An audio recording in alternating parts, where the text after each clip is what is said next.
Wow! Chess plate மொத்தம் 17 plates வச்சிருக்கேங்க. எல்லாரும் sorry ப்ரீசென்டிங்கான complete iron video கேட்டிருந்தீங்க. ஸோ இன்னைக்கு தேர்ட் பார்ட்ல செஸ் பிளேட் எப்படி ப்ராப்பரா ஸ்ப்ரெட் பண்றதுங்கிறத பார்க்க போறோம். ஆல்ரெடி நம்ம எடுத்த பல்லு பிளேட்ஸை இந்த மாதிரி பெக்க வச்சு டேபிள்ல ஃபிக்ஸ் பண்ணிட்டு இந்த மாதிரி ஒரு பிளேட்டா நான் அலைன் பண்ற மாதிரி அலைன் பண்ணிட்டே வாங்க.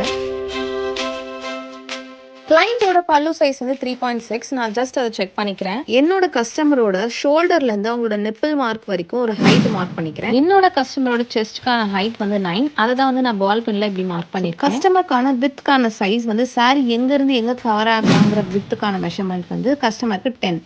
அதை நான் இந்த பால் பென்ல செக் பண்ணுவேன். ஃபர்ஸ்ட் பிளேட்டை கொண்டு போய் மார்க் பண்ண இடத்துல பிளேஸ் பண்ணிட்டு நெக்ஸ்ட் பிளேட்டை வந்து அப்படியே ப்ராப்பரா அலைன் பண்ணிட்டே வாங்க. அவ்வளவுதான். ஸ்டீம் கொடுத்து அயன் பண்ணிக்கோங்க. சூப்பரான chess plate ready. Next step பாத்தீங்கன்னா அயன் பண்ண பிளேட்ஸ் வரைக்கும் அதோட எண்டில் பார்த்தீங்கன்னா நான் கையை எப்படி பிளேஸ் பண்ணிருக்கணும் அது மாதிரி வச்சு அப்படியே ட்ராக் பண்ணி கீழே விட்டுருங்க. ஸோ நெக்ஸ்ட் ஸ்டெப் பார்த்தீங்கன்னா ஒரு பெக்கை வச்சு ஃபிக்ஸ் பண்ணிக்கோங்க. இந்த போர்ஷன்ல பார்த்தீங்கன்னா ஒரு பிளேட்ஸ்க்கு இடையிலுமே 1 இன்ச் வந்து கேப் இருக்க மாதிரி நம்ம அலைன் பண்ணணும். ப்ரீவியஸ் பார்ட்ல வந்து நம்ம ஹாஃப் இன்ச் நம்மளுக்கு கேப் இருந்திருக்கும். இதுல வந்து 1 இன்ச் கேப் இருக்கணும். அவ்வளவுதான். ஸ்டீம் கொடுத்து அயன் பண்ணிக்கோங்க. செஸ் பிளேட்கான வேலை முடிஞ்சு போச்சு. அண்ட் பார்ட் 4ல பாக்ஸ் ஃபோல்டிங்கான வீடியோ வேணும் கமெண்ட்ல வந்து எனக்கு பார்ட் 4 அப்படின்னு டெக்ஸ்ட் பண்ணுங்க. நான் உங்களுக்கு வீடியோட வரேன். எனக்கு ஃபாலோ பண்ணாதவங்க மறக்காம போய் ஃபாலோ பண்ணிக்கோங்க. பாய்.